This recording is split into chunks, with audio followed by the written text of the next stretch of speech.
Hey YouTube, you want to be rich in real estate? Well, there's only one way to do that and 3 resources that matter. If you want to play this game, and it is a game, this is how you do it.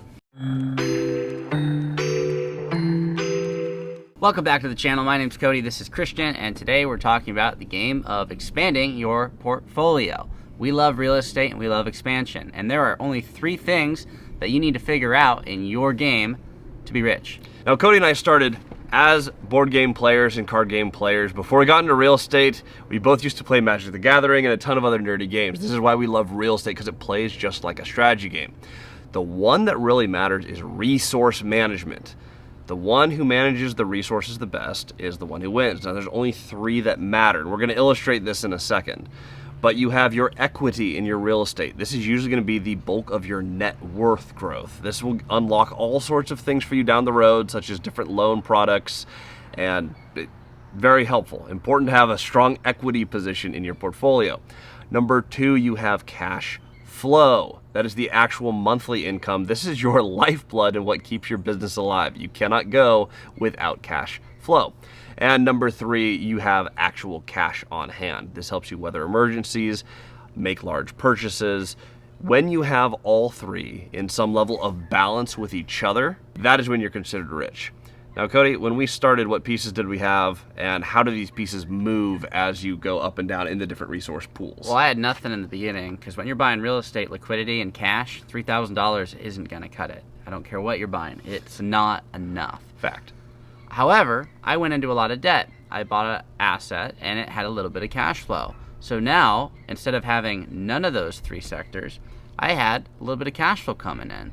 And 9 months later, I bought another 12-plex, and that one had day 1 equity and cash flow. So now I had 2 of the things.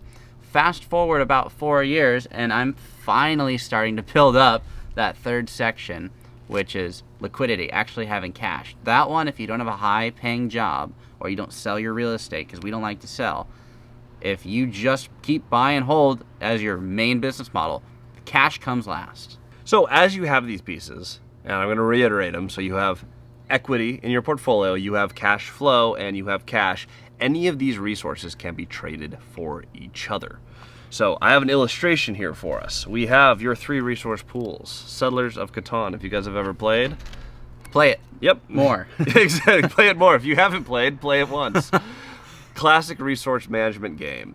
You have 4 resources in that. I only grabbed 3 of them because that would not make sense for this illustration if we did anything else. There's 5 resources. Are there? Yeah, oh, yeah. You've got ore. Oh yeah, there's ore. Yeah, you have all sorts of resources. I haven't Real played estate enough is Catan. simpler than Catan. Facts. So, as you're playing this, here's 3 resources that I chose to grab. We can trade them for each other. I have all the wheat. If he has all the wheat, this is my equity. I've got a bunch of equity, but I don't have any cash flow because I bought in Seattle. That was a mistake for a lot of people. Yep. Now I'm sitting very heavy on cash flow and on cash. Now, if Cody has a capital problem right now, he has a whole bunch of equity. What would he need to do to solve that problem? What resource do you need? I need instant cash. And so what I'd probably opt to do is trade 2 pieces of equity for 1 metric of cash. And now I can pay my bills. Now that's something to note. When you need something, you may need to trade more of one thing to get another one. Just like in Monopoly, just like in Catan, when you are making your trades and you are moving around resources when you need something, you may trade something that you're heavy on at a discount to get what you need. When you're getting started, that's often what you're doing with the other party. They may be trying to offload a property. They may have the cash flow and the equity, but they just want cash. If you have the ability to find cash, even if it's not your own cash, you might have to trade for the cash, right? But if you can line up the pieces, you build that equity, you build that cash flow.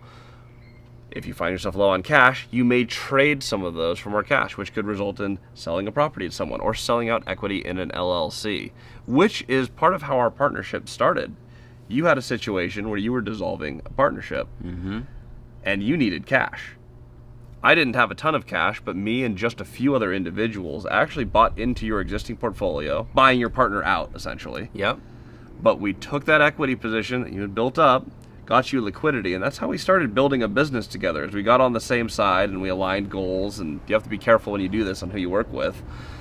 But Cody traded his hard-earned equity for the cash he needed to reposition himself, and then you start again. And you keep rolling these until you have some balance of all three resources. And you can trade any one of them. You can trade cash flow up by borrowing against your equity.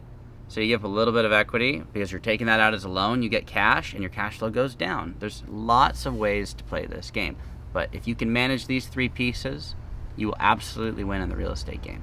If you want to keep it this simple, and it really is about this simple, distill it to your resource pools. If you're like, I'm out of cash, what do I have? Do I have cash flow? Do I have equity? When you start with nothing, you're going to have to build relationships and trade your way up, and another player may need to tag you in. And that's just how you get started. It's why that first property is so hard to find, because when you start with nothing, I did it, he did it, almost everyone does it. Most people don't have that rich uncle or inherit the big portfolio. In general, you start with nothing, you start the game, you get a resource. As you keep playing, you get more resources, which unlocks more combinations, which builds a more powerful board game. It does take some time to do this. Keep those trades, keep those balances in order, but you're trying to keep all three in balance. When you're missing one, calm down, go, okay, there's only three resource pools. How am I going to do this? Can I take on additional debt, which lowers my cash flow to raise my cash, or additional debt to raise my equity in real estate, because you can buy real estate with that. All pools can buy all pools. You have to decide what pieces you need and what you have that you're willing to trade to get what you want. Keep it just that simple. Don't add steps, and master this. If you need to rewatch it, because this game is simpler than Catan. If you want to play real estate, it is simpler than most board games that you can find. It is not that difficult. It just takes a couple steps. You can make this happen. If you want the rule book for the entire game, you can go to multifamilystrategy.com and check out our course there. Until next time, like and subscribe, and we'll see you guys on our next video.